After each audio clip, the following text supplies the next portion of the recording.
He smirked when he saw her struggling under the hood. Grease smeared across her cheek, sweat glistening on her brow. She fumbled with a wrench twice the size of her hand. Dressed in jeans and an oversized flannel, she didn't look like someone who belonged in a garage. To him, she was just another woman pretending to understand cars, a sight he'd seen far too often, and one he always found amusing. "Need help, sweetheart?" the mechanic called out with a chuckle, tossing a dirty rag over his shoulder. His name was Derek, and he had been fixing cars in this small California town for over 20 years. Confidence came easy to him. Too easy. She didn't look up. "No thanks, I've got it," she replied calmly, tightening something deep inside. "The engine of the rust-covered Dodge truck that sat in the middle of his lot." "You sure? That thing's older than you might end up making it worse," he said, still laughing. The young woman finally straightened up, wiping her hands. "My mom taught me. She used to fix these kinds of trucks all the time. Said they're simple if you know what to look for." "Oh yeah, your mom a mechanic or something?" he asked, half mocking, half curious. She paused for a moment.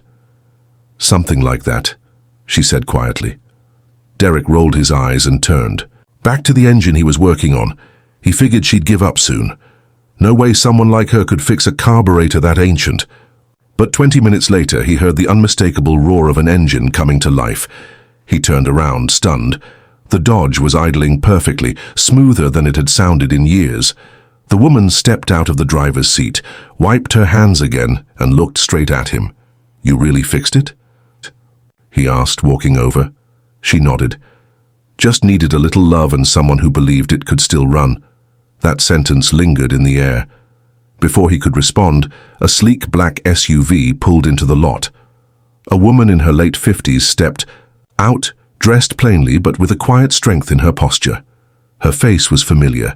Too familiar. "Mom!" the young woman called out.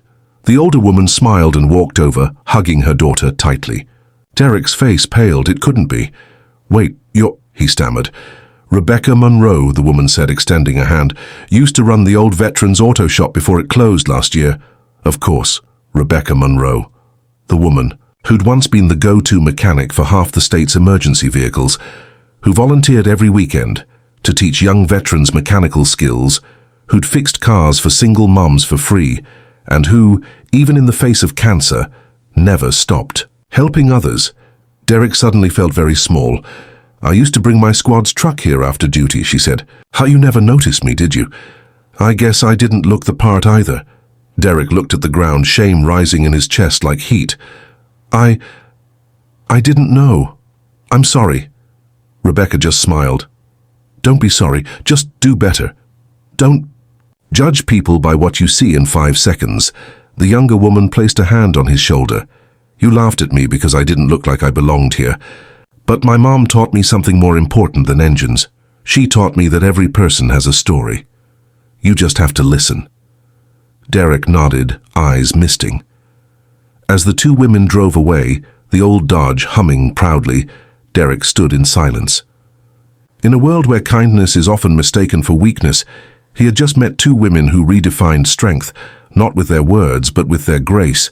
That day, he didn't just witness a car get fixed. He witnessed humility, humanity, and the quiet power of someone choosing compassion over pride.